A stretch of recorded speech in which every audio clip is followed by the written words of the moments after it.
Bon, pour faire simple, Kingdom Hearts est un jeu sorti en 2002 sur PS2 et qui nous raconte l'épopée de Sora qui a voyagé dans différents mondes Disney avec Donald et Dingo pour retrouver le roi Mickey et Riku, l'ami d'enfance de Sora. Alors, dans cette vidéo, je ne vais pas parler de toute la licence, ni analyser l'œuvre en elle-même, je vais juste parler du personnage qui définit Kingdom Hearts, en lui-même en tout cas, et qui connecte absolument tous les événements. Je veux bien sûr parler de Roxas. Roxas est un enfant qui vit à Twilight Town auprès de ses 3 meilleurs amis qui sont tous les 4 en vacances d'été. Oui, parce que dans le monde de Kingdom Hearts, il y a des écoles. Cherchez pas à comprendre. Mais depuis peu, il fait des rêves étranges. Mais il ne sait pas s'ils sont réels ou non. Il commence à avoir des flashs de personnes qu'il ne connaît pas. Et à un moment, il se connecte à un cœur d'une fille en particulier, et cette fille se nomme Kairi. Après cela, Roxas participe à un tournoi de bagarre, oui c'est esprit shonen, et est sur le point de gagner, quand soudain, une mystérieuse personne nommée Axel nous demande si on nous reconnaît. Mais bien sûr, c'est un gros flop pour Axel, qui est stoppé par un gars nommé Diz.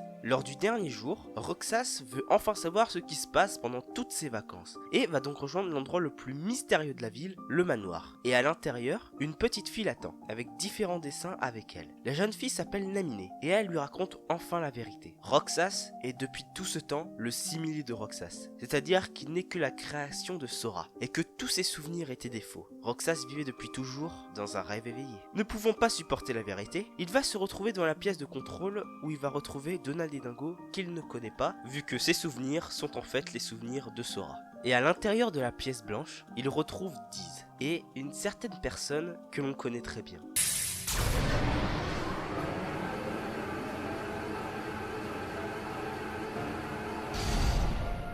Sora.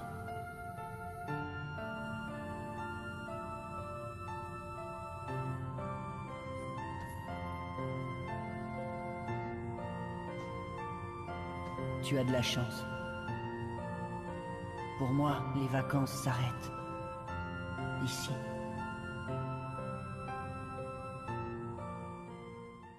Et pendant le reste de l'aventure, il va regarder Sora, Donald et Dingo vivre leur propre aventure sans lui. Plus tard, dans le jeu, Roxas, rempli de haine envers Sora, l'attaque de plein coup pour savoir. Parle. Dis-moi pourquoi tu as été choisi. Roxas perd le combat et réalise enfin. Roxas ne peut pas vivre sans Sora. Il est destiné à vivre dans l'ombre de ce dernier pour l'éternité. Même son nom est le reflet de Sora avec un X. C'est ce qu'on peut appeler la tragédie de Roxas.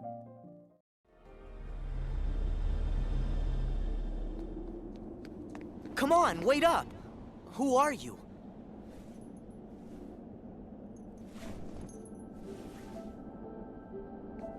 You're... Roxas! How can you be here? Am I dreaming?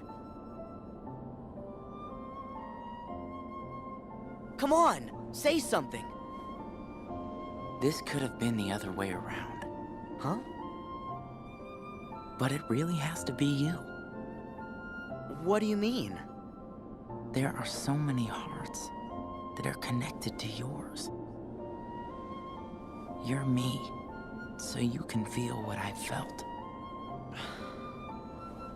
No.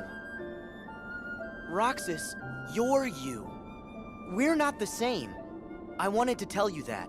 That you deserve as much as I do to be your own person.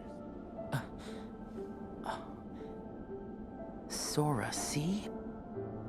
That's why it has to be you. Roxas n'est qu'un enfant. Un enfant privé de sa vie par son créateur et qui n'aurait jamais dû voir le jour. Mais au final, c'est en acceptant sa condition d'être vide qu'il est devenu un être humain unique.